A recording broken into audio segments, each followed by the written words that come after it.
১/১১ পরবর্তী সময়ে বাংলাদেশ আওয়ামী লীগ ক্ষমতায় আসার পর সর্বপ্রথম আন্তর্জাতিকভাবে নিষিদ্ধ জঙ্গি সংগঠন হিজবুত তাহরিরকে নিষিদ্ধ করেছিল।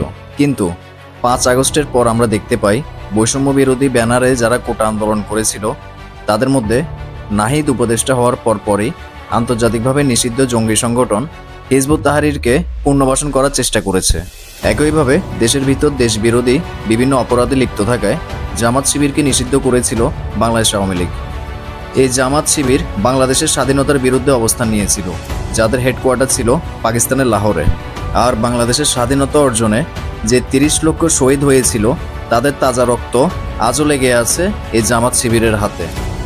জামাত শিবির কখনোই চায়নি বাংলাদেশ স্বাধীন হোক। হিজবুত তাহরির যেমন আন্তর্জাতিকভাবে মানবতা বিরোধী অপরাধের সাথে লিপ্ত ছিল, ঠিক একইভাবে দেশের ভিতরে থেকে জামাত শিবির দেশ বিরোধী বিভিন্ন অপরাধের সাথে জড়িত ছিল। আমরা দেশবাসীর কাছে প্রশ্ন রাখতে চাই, কেন এই আন্তর্জাতিকভাবে নিষিদ্ধ জঙ্গি সংগঠন হিজবুত তাহরিরকে কোটা আন্দোলনে ব্যবহার করেছে আসিফ নাহিদ সার্জিসরা?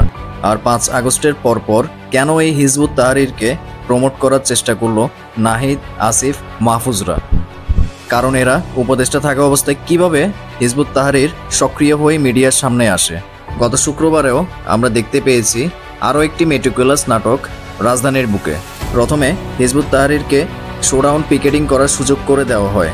পরবর্তীতে ঘণ্টাখানেক পর প্রশাসন দিয়ে ধাওয়া দিয়ে বিশ্ব মিডিয়াকে দেখানোর চেষ্টা করা হয় আসিফ, নাহিদ, সার্জিস, মাহফুজরা জঙ্গিদের বিরুদ্ধে। নিষিদ্ধ জঙ্গি সংগঠন হিসেবে হিজবুত তাহরির যেমন সভা সমাবেশ করার অধিকার রাখে না, ঠিক একইভাবে দেশের ভিতর দেশ বিরোধী মানবতা বিরোধী অপরাধে নিষিদ্ধ হওয়া জামাত শিবিরও কোনো প্রকার সভা সমাবেশ করার অধিকার রাখে না। আরেকটি মজার বিষয় আপনাদের জানাতে চাই, ৫ আগস্টের আগে আমরা যাদের সমন্বয়ক হিসেবে জানতাম, ৫ আগস্টের পর একে একে জামাত শিবিরের এজেন্ট হয়ে নিজেদের আসল রূপ আত্মপ্রকাশ করা শুরু করে এই সমন্বয়করা। আমরা বিভিন্ন সময় হাসনাত, সার্জিসকে জামাত শিবিরের সকল অনুষ্ঠানে অংশগ্রহণ করতে দেখেছি। শুধু তাই নয়, সেই অনুষ্ঠানগুলোতে অংশগ্রহণ করে হাসনাত, সার্জিসরা জামাত শিবিরের প্রশংসায় পঞ্চমুখ হয়ে ব্যস্ত সময় পার করতে দেখেছি। কেন এত প্রমোট করার চেষ্টা করা হচ্ছে স্বাধীনতা বিরোধী অপশক্তিদের? আর এদিকে ৫২ ভাষা আন্দোলন থেকে শুরু করে ৭১-এর মুক্তিযুদ্ধ, সব ক্ষেত্রেই দেশের জন্য জীবন বাজি রেখে লড়াই সংগ্রাম করে গেছে বাংলাদেশ ছাত্রলীগ। আর ইউনূস সাহেব ক্ষমতার চেয়ারে বসার সাথে সাথেই বাংলাদেশের স্বাধীনতার সপক্ষের শক্তি বাংলাদেশ ছাত্রলীগকে নিষিদ্ধ করেছে। যেই ছাত্রলীগের হাত ধরে তৈরি হয়েছে স্বাধীনতার সপক্ষের শক্তির হাজার লক্ষ নেতৃত্ব, সেই ছাত্রলীগকে আজ নিষিদ্ধ করা হয়েছে। সভা সমাবেশ করতে দেওয়া হচ্ছে না, যেখানেই পাচ্ছে সেখানেই গ্রেফতার করা হচ্ছে।